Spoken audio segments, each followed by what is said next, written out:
Olá, sejam bem-vindos. Aqui é o Mentorship, o podcast onde o conhecimento dobra a cada informação. No episódio de hoje, a gente avança no livro Como Fazer Amigos e Influenciar Pessoas, de Dale Carnegie. O link para o livro está na descrição, ok? E se este conteúdo agregar algo para a sua vida, considere compartilhar com um colega. Hoje, vamos mergulhar de cabeça no primeiro princípio fundamental desse livro e descobrir por que aquela nossa vontade de corrigir os outros quase sempre dá errado. Então, para a gente entender o ponto do autor, vamos viajar no tempo. Imagina só a cena. É maio de 1931. Mais de 150 policiais e detetives estão cercando um prédio em Nova York. Gás lacrimogênio voa pelos ares e o barulho de metralhadoras rasga o ar de um dos bairros mais chiques da cidade. Milhares de pessoas assistindo a tudo. E o alvo? Um assassino conhecido como Two Gun Crowley, um dos criminosos mais perigosos da história de Nova York. Mas o mais chocante não é nem a captura, é o que o próprio Crowley escreveu quando já estava preso. Dá uma olhada nessa citação. Ele não se via como um monstro. Não. Ele se via como uma vítima. Alguém com um coração bondoso. E essa distância enorme entre a realidade e a imagem que ele tinha de si mesmo é a chave para a primeira e mais importante lição de Dale Carnegie. Carnegie usa esse exemplo extremo para jogar uma pergunta fundamental no nosso colo. Pensa bem, se nem os piores criminosos se sentem culpados pelos seus atos, o que isso quer dizer sobre todas as pessoas com quem a gente lida no dia a dia? A resposta é bem simples. Quase ninguém, em nenhuma situação, se enxerga como uma pessoa errada. E é por isso que a crítica, na maioria das vezes, é completamente inútil. É que a crítica simplesmente não funciona porque ela bate direto num mecanismo de defesa que a gente tem. Quando alguém é criticado, a pessoa não para e pensa, nossa, preciso mudar. Pelo contrário, o ego dela entra em alerta vermelho. A reação natural é se justificar, é encontrar 1000 motivos para o próprio comportamento e, no fim das contas, criar um ressentimento profundo contra quem fez a crítica. É uma reação em cadeia quase automática. Então, o ponto principal é este: criticar sai muito, mas muito caro. Pode até parecer que a gente ganhou uma pequena batalha no momento, mas, na verdade, o que se está plantando é ressentimento. A crítica fere o orgulho, o senso de valor de uma pessoa, e isso é algo que pode durar anos, até décadas. O dano a longo prazo quase sempre é muito maior do que qualquer benefício que a gente acha que teve na hora.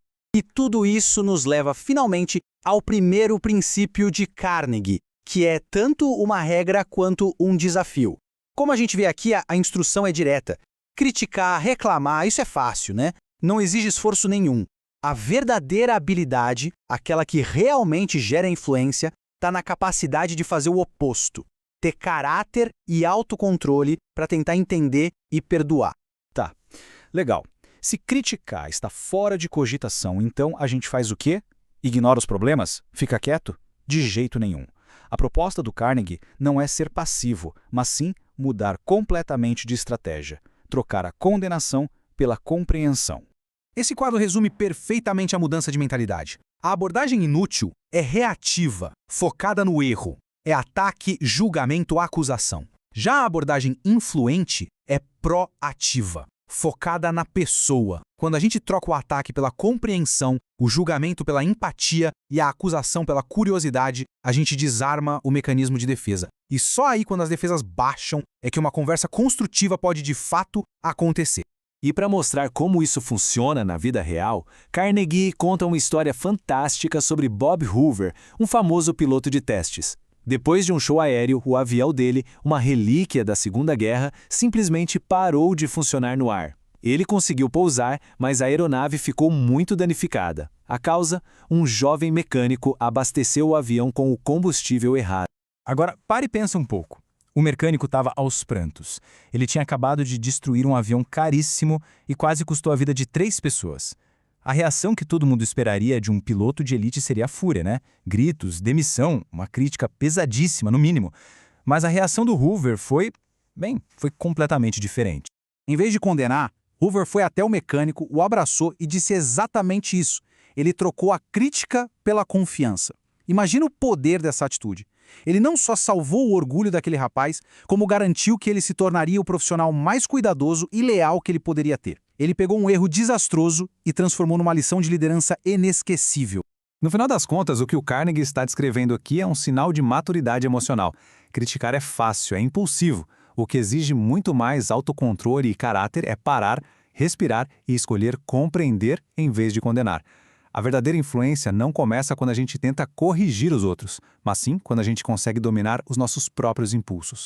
E a questão final para a gente refletir é essa: qual relacionamento na nossa vida poderia ser transformado se na próxima oportunidade a gente trocasse aquele impulso de criticar por um momento de verdadeira compreensão? Lembre-se, influenciar não é sobre estar com a razão, é sobre ser eficaz. Na nossa próxima análise, vamos descobrir o segredo para fazer as pessoas gostarem da gente, de forma genuína. Até lá!